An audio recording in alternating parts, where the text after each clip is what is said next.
నిన్నే బ్రహ్మరాంబాలో చూసా మ్యాట్ని, అదిరిపోయింది సినిమా. ఫస్ట్ హాఫ్ నిద్రపోయా, లిటరల్లీ నిద్రపోయా. అంటే ఒక 5-10 మినిట్స్ నిద్రపోయాను అనుకుంటా. నా ఫ్రెండ్ అయితే ఒక అరగంట నిద్రపోయాడు. అరగంట నిద్రపోయిన తర్వాత లేపితే అరే సూపర్ ఉందిరా ఇది అంటున్నాడు.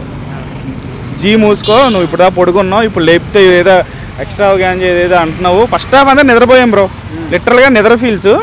సెకండ్ హాఫ్ అయితే అసలు నెక్స్ట్ లెవెల్ బొమ్మ, ఎక్కడ బోర్ కొట్ల, ఎంగేజింగ్. అసలు బుజ్జి ప్రభాస్ అశ్వత్థామతో చేసే ఫైట్ సీక్వెన్స్ కానీ, అసలు మహాభారతం ఎపిసోడ్ కానీ, లాస్ట్లో అంటే రివీల్ చేయను, స్పాయిలర్ ఇంకా ఒకరోజు అయింది కాబట్టి, feast, visual feast. Second half అంతా విజువల్ ఫీస్ట్, ఫస్ట్ హాఫ్ మొత్తం కార్టూన్ గ్రాఫిక్స్.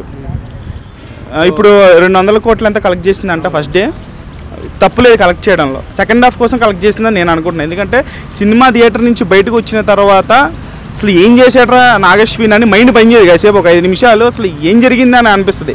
ఆ ట్రాన్స్లోకి వెళ్ళిపోతాం అనమాట. ఆ రేంజ్ విజువల్ ఫీస్ట్ చూపించాడు.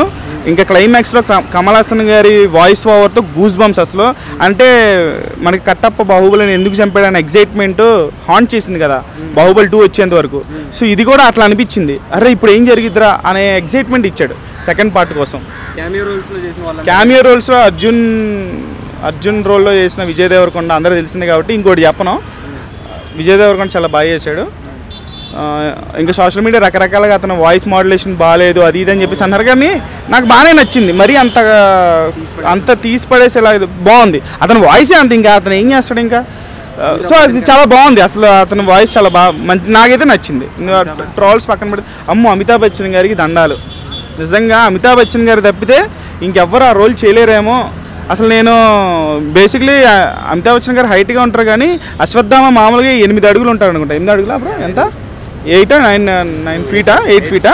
సో ఆ 8 ఫీట్కి తగ్గట్టుగా చూపించిన విధానం కానీ, ఆ ఫైట్ సీక్వెన్సెస్ కానీ మైండ్ బ్లోయింగ్, మైండ్ ఫక్ అనమాట. ఆ బుజ్జి గారి ట్రాన్స్ఫర్మేషన్ అయితే దండాలి. అసలు విజిల్స్ అరిచేసాను నేనైతే. ట్రాన్స్ఫార్మర్స్ అనే సినిమా ఉంటుంది తెలుసా హాలీవుడ్లో, చాలా పార్ట్స్ వచ్చాయి. అంటే అలా అనిపించింది, చాలా బాగుంది, ఎక్స్ట్రాడినరీగా ఉంది. ఆర్జీవీ అంత ఇంపాక్ట్ ఏం లేదు, కానీ అరిచారు. ఇంకా ఆర్జీవీ కనబడితే అరుస్తారు కదా. నాకు రాజమౌళి గారి క్యామియో బాగా నచ్చింది. ఇంకోసారి కలిస్తే 10 సంవత్సరాలు దొబ్బుతా అన్నాడు కదా, అది బాగుందన్నమాట. బ్రహ్మానందం కామెడీ కూడా యాజ్ యూజువల్. బ్రహ్మానందం అద్దె కట్టలేదే అనేటువంటి ట్రాక్ అదంతా కూడా చాలా హిలేరియస్గా అనిపించింది. ఫస్ట్ హాఫ్ ఒకటే డల్గా అనిపించింది, కానీ ఇంకా ప్రభాస్ గారు అశ్వత్థామతో చేసే ఫైట్ సీక్వెన్స్లో ఇలా గుద్దినప్పుడు ఇలా చేతి పట్టుకుని వెనక్కి వెళ్ళిపోతుంటాడు కదా, ఆ ఎక్స్ప్రెషన్ అది చాలా నవ్వుకున్నాం అనమాట. చాలా బాగుంది. బాహుబలి ఫస్ట్ డే క్రాస్ చేసింది అంటున్నారుగా వరల్డ్ వైడ్. బాహుబలి 2ని మంచిదే కదా. Prabhas record first day Prabhas రికార్డే బదలు కొట్టాడు.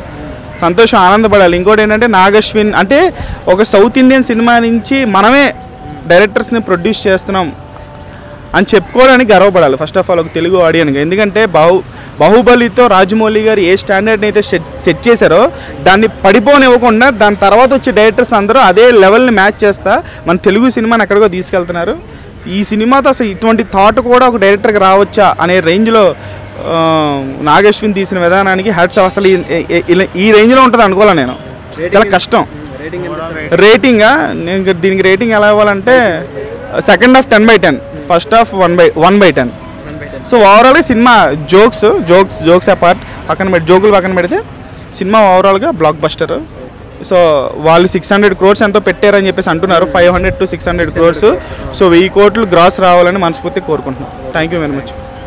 Please subscribe Pragna Media. Please like, share, subscribe to Pragna Media. Pragna Media, please do like, share and subscribe. Please subscribe to Pragna Media. Please like, share and comment if you like the video.